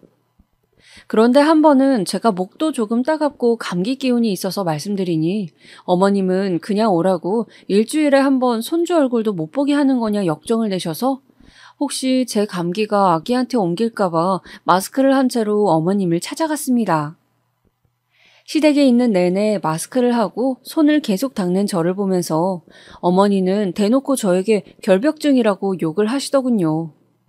네 성격이 유난스럽다 했더니 결벽증이 있는 것 같다면서 그것도 정신병이라고 우리 집에 무슨 병균이라도 있는 양 마스크를 하고 온갖 유난을 떤다면서 그렇게 계속 저한테 욕을 하시는 것이었어요. 저는 제가 감기 기운이 있어 그런 것이라 울먹거리며 말씀드렸지만 어머니는 한번 기분이 나빠지시자 아예 저의 말을 듣지도 않고 계속 소리를 지르셨어요. 결국 아기가 놀라 경기를 일으켜 저는 응급실을 다녀와야 했습니다. 그리고 돌아오는 차 안에서 어머님은 진짜 왜 그러시는 거야? 라고 남편에게 한마디를 했다가 철썩 남편에게 뺨을 맞았습니다. 저는 대체 지금 무슨 일이 일어난 건가 얼떨떨했어요. 내가 지금 제대로 겪은 일이 맞나? 이 사람이 지금 나를 때린 거야?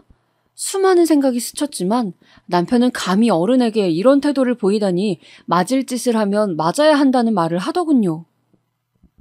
저는 그 순간에 더 자극하면 남편이 어떻게 나올지 몰라 일단 아기와 안전한 곳으로 가기 위해서 가만히 있었습니다. 남편은 저를 때린 지 30분이 지나서야 사과를 하더군요. 미안하다고. 엄마 때문에 나도 신경이 곤두서서 사실 너무 날카로워지는 것 같다고. 자신이 정신과 상담을 한번 받아보겠다 하더군요. 저는 일단 사과를 받아주는 척하고 다음날 병원으로 가서 상해 진단서를 뗐습니다. 뺨을 맞은 자체는 2주밖에 나오지 않았지만 혹시 모르니 신경정신과까지 가서 정신적 충격에 대한 진단도 받았어요. 써먹든 못 써먹든 기록을 남겨놓아야 한다는 생각이었죠. 그렇게 아기를 들쳐안고 병원을 전전하면서 참 어쩌다 내 신세가 이렇게 됐나. 결혼식장에서 멋진 드레스를 입고 꿈꾸던 결혼은 이런 것은 아니었는데 누구에게 털어놓지도 못하고 정말 피눈물이 났습니다. 너무 분하고 억울했어요. 요즘 세상에 아직 내 나이 40이 안 됐는데 저런 남자와 시어머니에게 시달리며 언제까지 이렇게 살아야 될까 많은 생각이 들었습니다. 그 후로는 시어머니의 문자만 와도 저는 신경이 바짝 곤두설 지경이었습니다. 전화고 문자고 사실 받고 싶지 않고 그저 피하고 싶더군요. 조금만 심기가 뒤틀리면 싸우려고 드는 것이 너무 부담스럽고 힘들었어요. 공황장애 같은 게 이런 스트레스로 오는 건 아닐까 그런 생각도 들고 그저 신랑도 이제 싫고 적당히 부딪히지 않을 정도로 생활에 필요한 말만 하면서 지내고 아기랑 놀아주면서 애만 보고 살아야지 굳게 마음을 먹었습니다. 그 많다는 쇼윈도 부부가 이런 과정을 거쳐 되는 것인가 생각도 들고 이런 제 인생이 비참하기도 했어요. 그렇지만 저만 보고 의지하면서 걸음마를 배우고 옹알이를 하는 딸아이를 보면서 그래도 애한테 아빠는 있어야지. 저 사람이 나한텐 못해도 애한테는 아빠고 쉽게 이혼을 결정할 순 없으니 앞으로 다시는 그런 폭력 사태가 일어나지 않도록 내가 더 참고 조심하자고 기미가 보이면 자리를 피하자고 수백 수천 번을 다짐했습니다. 그렇게 저의 결혼 생활은 살얼음판을 걷는 듯 하였어요. 신랑이나 시어머니가 있으면 저는 언제나 고개를 하는 것 같은 심정이었습니다. 그래도 잘 피하자는 저의 전략은 나름 잘 먹혀서 그 후로 1년간은 큰 싸움이나 사건 없이 평탄하게 지나갔습니다. 그런데 코로나가 막 터지던 시점, 안 그래도 위생 등에 예민한 제가 폭발하게 된 사건이 있었습니다. 코로나라는 게 돈다고 당분간 술자리를 좀 줄이라는 저의 간절한 부탁에도 신랑이 계속 친구들과 모임을 가지고 운동 동호회를 나가는 등 제 화를 돋구는 것이었어요. 저는 어디 어린이집에서 확진자가 나왔더더라, 어디 유치원이 난리더라 하는 소식을 들으며 잔뜩 신경이 곤두서 있었습니다. 아직 2돌도 채 되지 않은 아기가 만약에 코로나에 걸린다면 정말 상상도 하기 싫었어요. 친구들을 좋아하고 술을 좋아하는 사람이기에 신혼 때 그런 식으로 갑자기 와도 항상 술상을 봐주면 잘 대접을 해주었지만 이제는 코로나가 있기 때문에 사정이 달랐어요. 아기가 혹시 세균에라도 노출이 되면 어쩌나 싶어 항상 안절부절 못할 지경이었거든요. 이번만큼은 신랑이 듣는 척도 하지 않아도 계속 강하게 이야기를 했습니다. 다른 건 몰라도 아이 건강만큼은 유의해줬으면 한다. 지금 너무 작고 약한 시기이기 때문에 정말 조심해야 한다고요. 그리고 저는 그 후로 신랑 친구들 모임도 함께 가지 않고 저 역시도 아무도 만나지 않고 최대한 집에서만 지냈습니다. 그런데 남편은 기어이 고등학교 친구가 딸 돌잔치를 한다고 했다면서 우리 애기 돌잔치 때도 왔으니 우리도 가야 된다고 하는 것이었어요. 저는 그때랑 지금은 상황이 다르지 않냐. 정 가야 하면 밥은 먹지 말고 당신 혼자만 가서 돌반지만 전해주고 오라고 했습니다. 남편은 그런 저를 결벽증 환자라며 소리를 지르더군요. 같이 가자고 하면 그냥 나서면 좀 어때서 매사에 따지고 들고 피곤하게 한다고요. 저는 남편에게 아기가 있는데 소리는 지르지 말라고 부탁을 했어요. 아기 정서가 불안해진다고 제발 부탁이니 아기 앞에서 이런 행동은 하지 말자고 남편에게 애원을 했죠. 평소에는 착한 사람인데 욱하는 기질이 있어서 그렇다고 애써 저 스스로 합리화를 하면서요. 그렇게 그날 남편은 혼자 돌잔치를 갔습니다. 저는 기왕 간 거니 친구들과 술자리 있으면 즐겁게 놀다가 얼마든지 늦어도 좋으니 편하게 들어오라고 나름 배려를 했어요. 그런데 남편이 돌잔치를 가더니 또 전화를 하는 겁니다. 저기 여보, 우리 집에 친구들 데리고 가서 한 잔 더 하면 안 돼? 친구들이 당신도 보고 싶고 우리 아기도 보고 싶다고 하네. 이미 꼬일 대로 꼬인 목소리였습니다. 저는 기분이 좋지 않아서 말했어요. 미안한데 오늘은 안 될 것 같고 코로나 좀 나아지면 오시라고 잘 얘기해. 그랬더니 신랑은 계속 집에 잠깐만 가면 안 되냐고 다들 보고 싶어 한다고 조르는 것이었습니다. 저는 안 된다고 나중에 화를 내면서 전화를 끊었어요. 그렇게 그날 저녁 저는 아기를 혼자 달래면서 겨우 밤 12시쯤 잠이 들었습니다. 그런데 이게 양주야, 양주.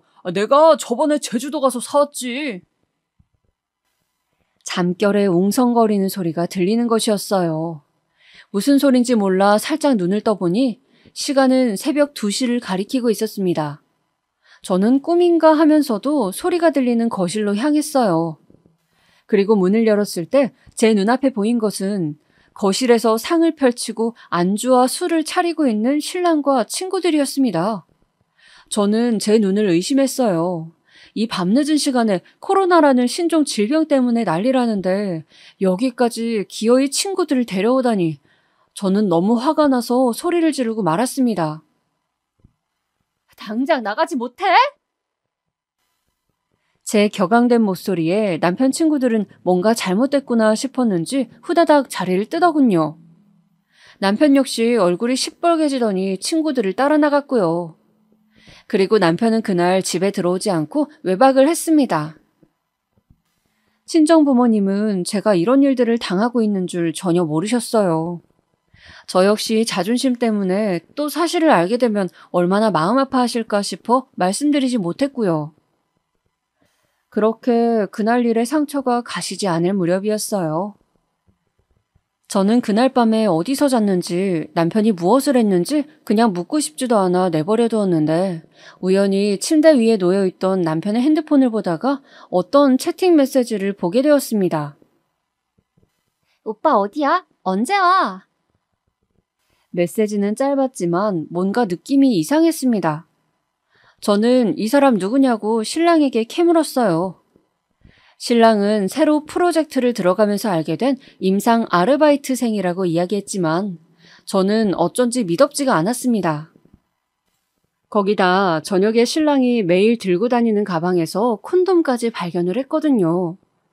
저는 솔직하게 말해달라고 유부남이 가방에 이런 걸 왜 가지고 다니냐고 말했지만 남편은 그런 거 아니라고 집에 남는 거 있으면 좀 갖다 달라고 같은 팀에 있는 막내가 부탁해서 가지고 간 것이라고 하더군요. 저는 그 말이 믿기지가 않아 새벽 2시에 막내에게 그럼 전화해서 확인을 시켜달라고 했어요. 슈퍼에서도 파는 걸 왜 당신한테 갖다 달라고 하냐. 아무래도 거짓말 같다고요. 남편은 사람을 이렇게까지 망신을 줘야겠냐고 화를 내면서 팀 막내와 전화를 시켜주더군요. 전화를 받은 남편의 팀 막내는 맞다고 제가 가져다 달라 했다고 졸린 목소리로 대답을 했고 전화를 끊더니 남편은 화가 났는지 안방 화장대에 있는 모든 물건을 옆으로 확 쓸어서 던져버리더군요. 저번에도 집까지 온 친구들 앞에서 그렇게 망신을 주더니 얼마나 더 자기 친구들이나 직장 동료 앞에서 너의 그 또라이 같은 성격 때문에 내가 망신을 당해야겠냐며 또 소리를 지르고 화를 냈습니다. 우리의 사이는 점점 나빠져 갔어요. 이제 서로에게 가시돋친 말을 매일 주고받게 되었고 조금만 기분이 틀리면 남편은 소리를 질렀습니다. 마치 뇌를 거치지 않고 입으로 생각 없이 쓰레기를 내뱉는 것 같았어요. 전 이 모든 상황이 너무 끔찍하고 지옥 같았습니다. 매일 폭언을 들으며 이렇게 살아야 하다니 앞으로 내 인생을 어떻게 해야 할까 정말 깊은 수렁에 빠진 것 같은 기분이었어요. 그 후로 우리 부부는 거의 말을 하지 않고 지내게 되었습니다. 무슨 말을 해도 서로 좋은 말이 나오지 않으니 신랑도 저도 말을 하기 싫었던 거겠죠. 그렇게 우리는 한 달이 넘는 시간을 냉전을 했어요. 신랑도 저도 각자 자기 할 일만 했습니다. 너무 꼴보기 싫어서 퇴근하고 신랑이 와도 저녁도 차리지 않고 저는 애기만 돌보고 있었습니다. 그러던 어느 날이었어요. 갑자기 제가 보고 싶어 왔다면서 예고 없이 친정아빠가 저희 집에 찾아왔습니다. 아빠, 어쩐 일이세요? 우리 딸하고 손주가 너무 눈에 아른거려서 아빠가 너 좋아하는 키위 사들고 왔지. 그래, 김서방은 언제 오나? 아빠는 저 먹으라고 사왔다면서 제가 좋아하는 치킨과 골드키위를 내려놓으셨어요. 저는 냉전 중이라 신랑이 오기 전에 아빠가 가셨으면 좋겠다 싶어 안절부절하고 있었습니다. 아빠 앞에서 싸우는 꼴을 보이고 싶진 않았거든요.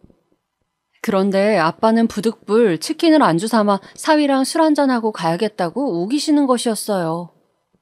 저는 냉전 중인 남편이 협조를 안 하면 어쩌나 싶어 조마조마했지만 아빠한테 왜 싸웠는지 사실대로 이야기할 수도 없고 해서 초조하게 아빠와 함께 신랑을 기다리게 되었습니다.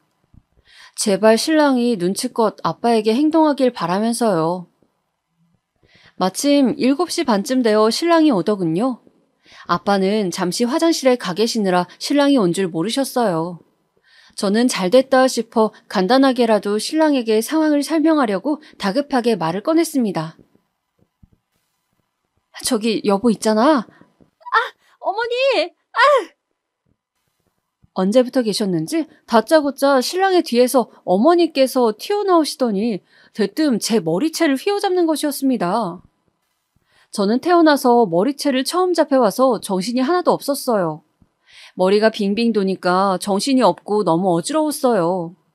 어머니 손을 황급히 떼어내려고 했지만 어머니의 손은 제 머리카락을 단단히 부여잡고 꿈쩍도 하지 않았습니다. 감히 네가 내 아들을 바람 누명을 씌워? 밥은커녕 물 한 잔 안 떠준다며? 얼마나 쥐잡듯이 잡았으면 애가 이렇게 피골이 상접해서 집에 와서 밥 달라더라. 귀하게 키운 아들 이런 대접 받으라고 내가 결혼시킨 줄 아니? 어머니는 집이 떠나가라 소리를 지르셨어요. 그때 화장실 문이 끽 열리는 소리가 들렸습니다. 저는 아차 싶어 아빠 생각이 나서 필사적으로 어머니 손을 풀려고 발버둥 쳤어요. 제가 이런 모욕적인 일을 당하는 것을 아빠가 보는 것만은 죽기보다 싫었습니다. 그러나 어머니의 손은 마치 바위처럼 단단하고 집요했어요. 그때 갑자기 다가온 아빠의 손이 단번에 시어머니의 손목을 떼어내시더군요. 사부인 안녕하세요. 그동안 잘 지내셨습니까? 아빠의 목소리는 차분하게 가라앉아 있었어요.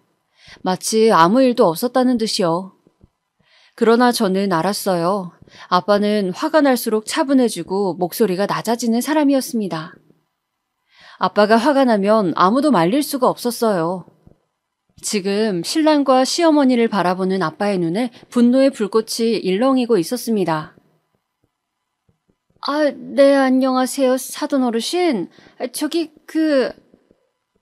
시어머니는 너무 당황해서 계속 말을 더듬으시며 얼굴이 빨개지시더군요.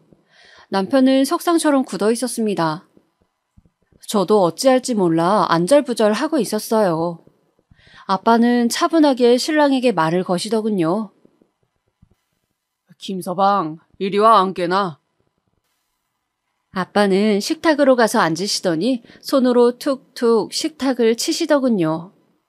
식탁에는 사위가 오면 같이 마실 거라고 사오신 치킨과 키위, 맥주가 놓여 있었습니다. 신랑은 자석에 이끌리듯 자리에 앉더군요. 저와 어머니는 어찌할 바를 몰라서 그저 멍하니 상황을 지켜보고 있었습니다. 아빠는 신랑이 자리에 앉자마자 말씀하셨어요. 김서방, 나 반찬하고 밥 좀 갖다 주게. 갑자기 시장하구만. 대뜸 신랑에게 밥을 차리라고 하는 것이었어요. 신랑은 뭔가에 홀린 듯이 냉장고에 있는 멸치와 김치, 콩나물 등 밑반찬을 꺼내고 밥을 퍼서 아빠 앞에 내려놓았습니다. 그러고 신랑이 막 자리에 앉자마자 아빠가 다시 말씀하셨어요. 김서방, 나 물 한 잔만 가져다 주게. 분명히 아까 한 번에 이야기해도 될 일을 지금 아빠는 일부러 신랑을 벌세우고 있었습니다. 신랑은 당황한 듯이 아빠를 쳐다봤고 신랑을 바라보는 아빠의 눈빛에서 레이저가 나오더군요. 신랑은 아빠의 눈빛에 쫄았는지 말없이 다시 일어서 물을 가져다 주더군요. 김서방, 그런데 이 멸치가 좀 짜구만. 아빠는 물을 가져다 준 신랑이 식탁에 앉자마자 또 타박을 하는 것이었어요. 상황을 보던 시모가 화가 났는지 끼어들더군요. 아니, 사돈, 지금 뭐 하시는 거예요? 제 아들한테 왜 이런 잔심부름을 시키시는 거예요? 야, 넌 뭐 하고 있니? 아빠 물 안 갖다 드리고. 사돈, 제 딸한테 지금 야라고 했습니까? 갑자기 아빠의 목소리는 더 낮아졌어요. 저는 아빠가 점점 더 화가 났다는 것이 느껴졌습니다. 그래서 더 늦기 전에 어서 신랑과 시모를 내보내야 한다고 생각했어요. 이대로 가다가 아빠가 폭발할까봐 두려웠습니다. 야, 김서방아, 여기 어머니 물 좀 갖다 드려라. 아빠는 시어머니를 똑바로 바라보면서 남편에게 갑자기 하대를 하는 것이었어요. 저는 두 어르신이 폭발할까봐 너무 걱정이 되면서도 고양이 앞에 쥐처럼 어찌할 바를 모르는 남편을 보니 한편 웃음이 새어나오더군요. 저한테 힘으로 겁주더니 자기보다 더 덩치도 좋고 힘도 센 아빠에게 꼼짝 못하는 모습이 너무 한심하고 바보 같았어요. 아니, 사돈, 지금 제 아들한테 뭐 하시는 겁니까? 사위는 100년 손님이라는데 어떻게 사위에게 이렇게 푸대접을 하세요? 사돈, 지금 푸대접이라 하셨습니까? 요즘 농담으로 하는 말은 모르시나요? 사위 자식, 개 자식이라던데 제가 사위 머리카락도 뜯어드려야 정신을 차리시겠습니까? 자기 자식 귀하면 남의 자식도 귀한 줄 알아야지. 내 딸을 어떻게 키웠는데 다 죽여버리려니까. 김서방, 이리 와. 내 오늘 자네 머리털 싹 다 뽑아줄라니까. 아빠는 기세등등하게 시어머니 앞에서 부엌 가위를 들더니 신랑의 머리카락을 자르기 위해 신랑을 향해 가더군요. 우와, 이거 놓으세요. 신랑은 건장한 제 아버지가 큼직한 가위를 들고 나를 서걱거리며 머리를 잡으려 하자 기겁을 하고 총알같이 빠른 속도로 현관문을 향해 튀어나가더군요. 그 속도가 얼마나 빠르던지 저는 100m 달리기 국가대표 같다는 생각을 했습니다. 아빠의 행동에 저도 모르게 실소가 나오더군요. 마치 궁지에 몰린 생쥐골에서 천군만마를 얻은 듯한 기분이 들었어요. 어머니는 저를 째려보시더니 아들의 뒤를 따라 황급히 뛰어가시더군요. 그 모습을 보고 있자니 소중한 아들 뒷공문이나 평생 쫓아다니든지 말든지 이제 에라 모르겠다 하는 기분이 들더군요. 정말 그동안 남편과 시어머니에게 당하면서 참았던 모든 것들이 다 씻겨내려가는 기분이었습니다. 저렇게 꽁지 빠지게 도망가는 못난 놈을 내가 그동안 그토록 믿고 사랑했다니, 평생을 함께할 남편으로 골랐다니 웃으면서도 스스로 창피하기도 하고 한심하기도 하더군요. 그리고 저는 아빠에게 그간의 일들을 다 말씀드렸어요.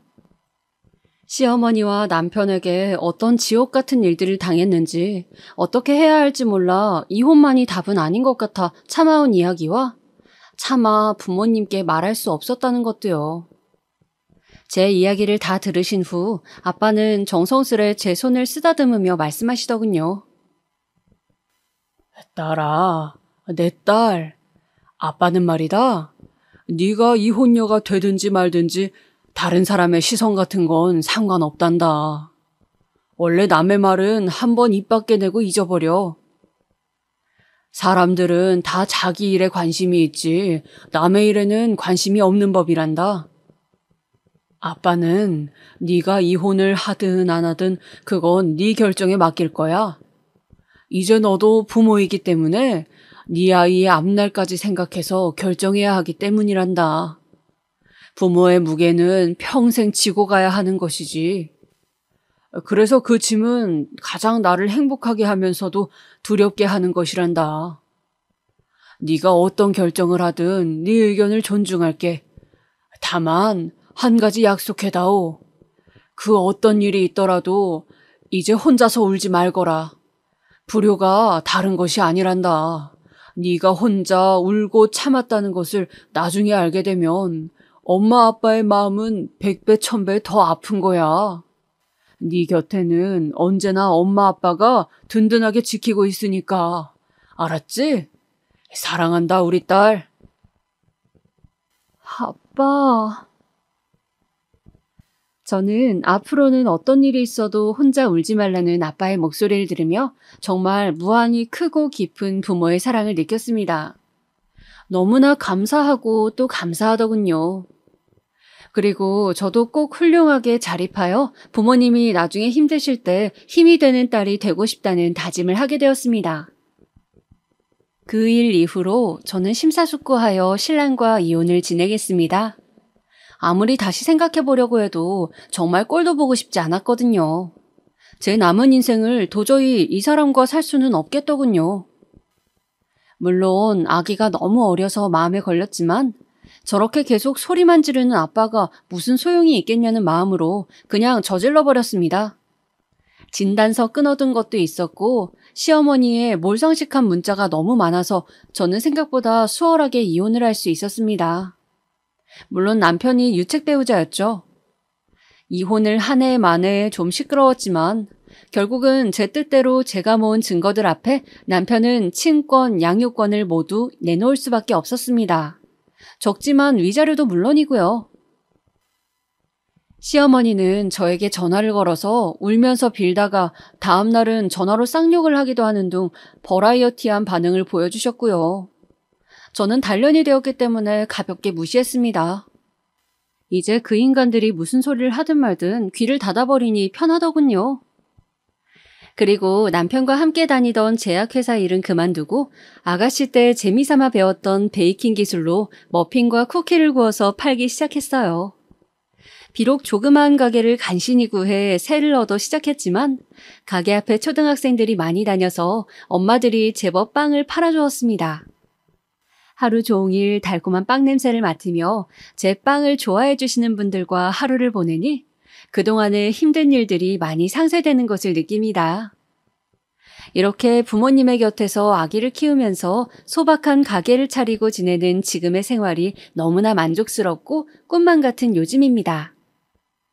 여러분, 길고 긴 코로나로 힘드실 텐데 저처럼 코로나 시작될 무렵 여러 가지 힘든 일 겪은 분들도 있겠죠?